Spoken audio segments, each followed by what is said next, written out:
করে গেছি। আমরা মেডিকেলে যখন আমি ভর্তি ছিলাম তখন এই পুলিশ বাহিনীরা যে হুমকি দিছে কোনো গুলির রোগী যাতে চিকিৎসা যাতে না হয় এবং একটা রোগী যাতে বাইরে না পাবে। কালকে মনে হয় 50 জনের মতো একটা টিম এসে মিছিল করতে চাইছিল, আমরা ওদেরকে ধরে ফেলছি। এর ভিতরে 4 জন ধরছি, বাকিরা পালিয়ে গেছে। পর্যায়ক্রমে ওরা 11 জন আসছিল, বরাবর 11 জনকে আমরা ধরেছি। এই যে এতগুলো লোক এখানে আসলো 50 বা তার অধিক, সেই সময়টাতে আসলে আপনারা কোথায় ছিলেন বা যেহেতু আপনারা এখানে পাহারা দিচ্ছেন? আমরা তো এক একজন এক এক জায়গায় বসেছিলাম, ওরা আসবে আমরা জানি। এখন সাংঘর্ষিক আপনাদের সাথে হৃদয় আমার দেশের বাড়ি ফেনীতে, আর আমি আন্দোলনে আহত হই রামপুরা টিভি সেন্টারে জুলাই 19 তারিখে। আর বর্তমানে একজন আমি জুলাই যোদ্ধা। এই বাংলাদেশে এখন যে অবস্থা চলতেছে প্রেক্ষাপটে আপনারা দেখতেছেন আওয়ামী লীগ প্রতিনিয়ত তাদের অবস্থান জানান দিতে যাচ্ছে। গতকালকে এখানে আওয়ামী লীগ মোটামুটি একটা সংঘবদ্ধ চক্র আসছিল, তাদেরকে স্থানীয় জনগণ বা আমরা সব প্রতিহত করে এক পর্যায়ে 11 জনকে আমরা ধরতে পারি বা পুলিশকে আইনের আওতায় আনতে পারি। একজনের এক পর্যায়ে এখানে ককটেল বোম পর্যন্ত এখানে বিস্ফোরণ করে, তাকেও ধরা হয়। আর আমাদের এখানে যেটা দেখছেন যে জুলাই যোদ্ধা কার্যালয় হিসাবে যেটা আমরা বলতে চাচ্ছি ভাই, সেটা আমরা সরকারের মাধ্যমে বা যারা বিভিন্ন রাজনৈতিক দল আছে সকলের মতামতের ভিত্তিতে এটা একটা সিদ্ধান্ত আসবে, আমরা এটা আশা করি। সরকারকে আমরা এটা অবশ্যই বলবো যে আমাদের জন্য একটা অবশ্য অফিস বা কার্যালয় দরকার, যারা সারা বাংলাদেশের আহতরা আসলে তাদের বসার মতন বা তাদের এখানে দাঁড়ানোর মতন একটা অবস্থান নেয় ঢাকাতে। আমরা এই প্রেক্ষিতে আমরা এটাকে আমরা আহতদের কার্যালয় হিসেবে আমরা দেখতে যাচ্ছি। আচ্ছা, ধরেন এই এক ভবন যে ভাঙাচুরা হয়ে গেছে বা ইয়ে হয়ে গেছে, এটা কি মেরামত করা প্রয়োজন? বা অবশ্যই মেরামতের প্রয়োজন, এটা আমরা সরকারকে অবশ্যই আমরা বলবো। আর নগর ভবন আছে, ওনাদের সাথে আমরা এটা নিয়ে আলোচনা করবো, যেহেতু এটা একবার সুন্দরভাবে এটা প্রায় পরিষ্কার করে ঠিক করে আমাদেরকে যেন দেওয়া হয়।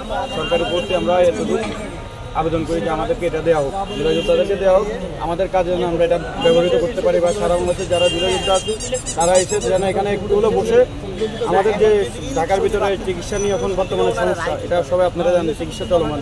এক্ষেত্রে অনেককে আসতে হয়, একদিন যদি থাকতে হয় আমাদের কাছে নিব। কিন্তু কালকে যে বিষয়টা যে আওয়ামী লীগ এখানে অবস্থান নিয়েছে, এটা সত্য। কিছু সংখ্যক আওয়ামী লীগ এখানে অবস্থান নেওয়ার পরবর্তীতে আমরা যারা জুলাই যোদ্ধা বা এখানে যারা ছিল সবাই মিলে এদেরকে ধাওয়া করে ধরে 11 জনকে পুলিশের হস্তান্তর করা হয়। একজন এক পর্যায়ে ককটেল বোম পর্যন্ত এখানে বিস্ফোরণ করা হয়, তাকেও তৎক্ষণাৎ ধরা হয়, ধরে তাকেও পুলিশের কাছে দেওয়া হয়।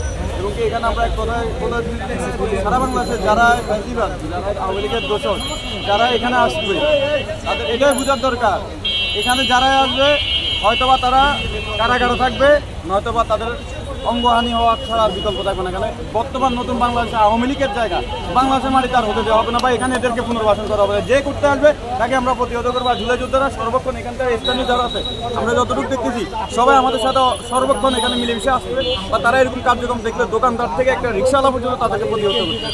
আর আমরা চাই এভাবে সারা বাংলাদেশে যদি এই ফ্যাসিবাদকে প্রতিহত করে তারা কখনো দাঁড়াতে পারবে না, এটাই হচ্ছে সত্য কথা। এটা আওয়ামী লীগ ফ্যাসিবাদ এটাকে জবরদখল করেছিল, এটা এখন সরকারি সম্পত্তি, এখন এটা সরকারের কাছে যাবে।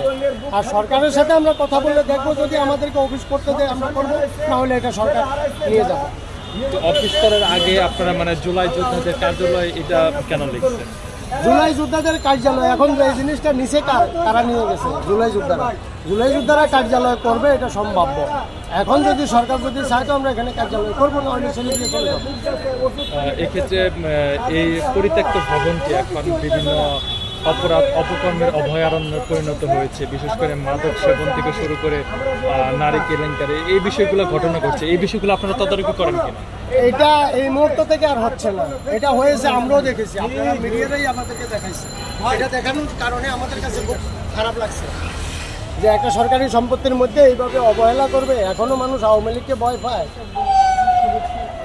এখনো ভয় পায়। আওয়ামী লীগ যা করেছে তার তো আগে বিচার হওয়া উচিত।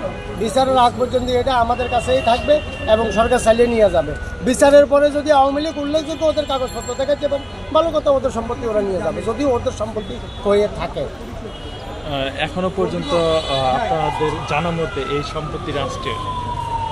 জি, আপনাদের জানা মতে এই সম্পত্তি রাষ্ট্রের? এই সম্পত্তি রাষ্ট্রের। রাষ্ট্রের সম্পত্তি রক্ষার জন্য আপনারা এখানে সর্বদা থাকবেন? অবশ্যই থাকবেন। একজন জুলাই যুদ্ধ বেঁচে থাকার আগ পর্যন্ত, মরে যাওয়ার আগ পর্যন্ত এখান থেকে এটা আর নিতে পারবে না আওয়ামী লীগ।